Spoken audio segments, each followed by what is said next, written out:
Yo, what is up, everybody? I don't expect you to remember the last time I showed you the standings, the last video, exactly what the standings were, how many games we played.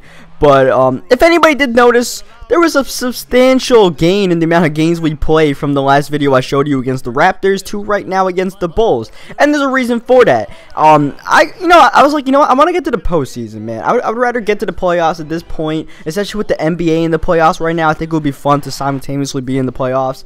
So I figured I would sim a few games in March, just get them out the way, because we were in pretty good position to make the playoffs. We had a nice lead on the 9th seed, and what happened was I ended up simming the entire March. I didn't mean to do it. We just had no key games, because if you didn't know, in your first season in 2K14 My Career on the next gen, you can't key game. You can't key game any games. You got to play all 32. But in the next season, you can key game. And I've key gamed quite a few times so far. Like when I was trying to get a trade from the Timberwolves, I key gamed a lot. When I was trying to get a trade from the Hawks, I key game. And then now I did a big time key game, man. I skipped at least like 15 games in March. Didn't mean to skip that many games. It happened anyways. Thankfully, after I key gamed, we're actually in the 6th seed now. I think we were in the 8th seed when I before the key gaming thing. So. And we actually gained a few spots, so that's pretty cool. We got a pretty stacked team. I definitely agree with the fact that we would gain a few spots if I played anyways, especially with Kyrie coming back. The one thing that does rob us of is some time to get acclimated with Kyrie. We have about like 8 games left in the season, but God, 8 games is enough, man. We don't need like 20-something games that was left before. So, I mean, it was a blessing in disguise. I didn't mean to skip that many games, but it's okay with me, man. It's okay with me. And now here we are. The first key game we ended up with is against the Bulls. The Bulls being a Central Division rival, I guess, to the Cavaliers. We got a key game against them, and plus Derrick Rose being a star point guard, even though Denny is not the point guard on the team, and technically Kyrie Irving is, as Denny Tice lifting up there. And it's a close game so far, and it's basically Kyrie versus Derrick Rose, because I got Jimmy Butler for the game, man. I'm guarding the shooting guard, and it's kind of different, man. It's kind of different guarding shooting guards. I don't really do too much. I might do it for a few minutes a game, but this game I did it pretty much the entire time. Besides when Kyrie would hit the bench, I would guard D Rose or whoever the point guard would be for like a few minutes. And you see Kyrie Irving getting his 3rd foul. Derrick Rose was attacking the paint early on, and it worked for them because they got Kyrie in foul trouble. You see Anthony Bennett get the dunk, but I don't get the assist for it. Alright, 2K. I mean, just because he can't dunk it properly doesn't mean I don't get the assist from that, man. I still set him up perfectly, and the ball did go in the basket, did it not? As you see, Derrick Rose here forcing the shot up, getting blocked, but then getting his own rebound. I ended up losing some teammate points for that.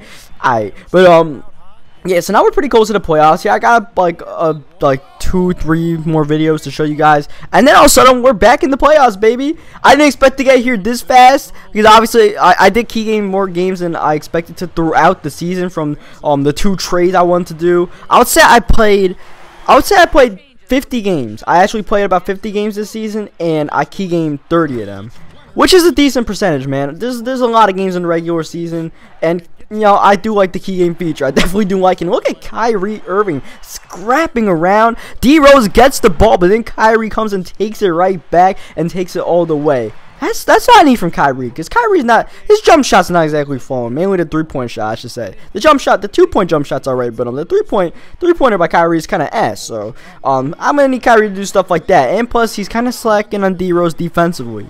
Now, one thing is, when I played the Bulls in my career, I don't think I've ever lost against them this year. In my career, or even last year, I don't know. I just seem to do good when D Rose comes out. It brings out the best of my game. But right now, I'm not matched up against D Rose. I'm usually able to lock him up since he's not a great jump shooter and stuff like that. And he's got to control his paint points. I managed to do pretty well with that. Even though I can't seem to guard people like Brandon Knight, D Rose is one guy I'm able to guard pretty well. But now I'm not guarding him. I'm guarding Tony Snell and stuff like that. You see, oh, wow.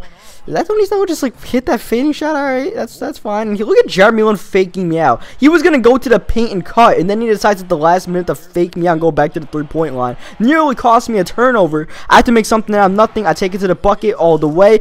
Good bucket there by Tice. But it's a close game throughout, and we are the 6th seed. There is no way we're making it to the 5 seed as Dion Waiters coming out the bench getting that dunk to go. Dion Waiters providing a big spark off the bench for us in this game especially. I mean, Dion's a great guy. I wish he was the 6th man. But sometimes when he comes off the bench, you just got to hope he makes his jump shots, and he was definitely flowing in this game. Even Jeremy Lin, who is the 6th man, was flowing in this game. You see, he gets the 3-pointer to go, and here D Rose taking it all the way. But yeah, We have no shot at the 5 seed. We could potentially drop to the 7 seed. I don't know if 8 seed is going to happen, because I am going to play out the rest of the games in this season as Kyrie bricks another jump shot. But it's basically 6 or 7 seed for us, which means we're going to be playing either Carmelo's Bobcats or LeBron's Magic, which is going to be an interesting first round matchup either way, because you know, you got 2 superstars out there. And even if anything, if the Heat somehow climb up in there, who knows, man? We could be playing the Heat. We're not going to be playing the Knicks because, by the way, the only reason why the Knicks are the 4 seed is Kyrie Irving breaks another shot.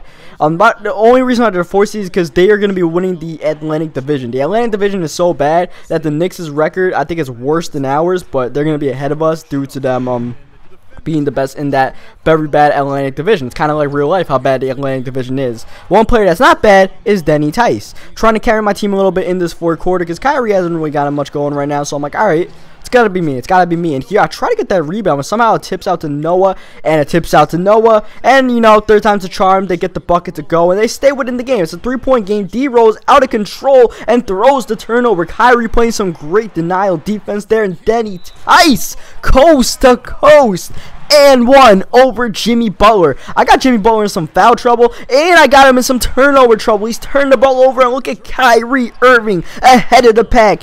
Kyrie's just got to use his speed, man. If he can't get the jump shot going, you got to take advantage of that speed, and that's what we did. Here, D-Rose with the big-time shot there, trying to keep his team in this game. Nothing Kyrie could do there, and nothing the Bulls could do there. That's just Denny Tice taking it all the way to the rim with the ferocious finish. Here, I believe that's Derrick Wright who knocks down the jump shot, keeps them within 6 points here with under 2 minutes to go. We just got knocked in a few shots, you know, stave off the last little run the Bulls are making, and we're good. Here's shot clock winding down. Denny Tice, he's got that one to go. 3-point ball at the shot clock buzzer. Tice with a pretty efficient game, especially from 3-point range. He shoots 50%, and also a great rebounding game. One thing that's been pretty consistent since I've joined the Cavs is I've actually been rebounding a lot better. I don't know why. I just seem to be averaging more rebounds per game. I'll get at least 5 per game. Sometimes I'll get more in this situation. And look at me. I'm just dishing the ball to Kyrie. Let Kyrie make plays, man. Let Kyrie make plays. Let Kyrie run point for a few plays. And here, Kyrie draws the double team, leaving Tice open.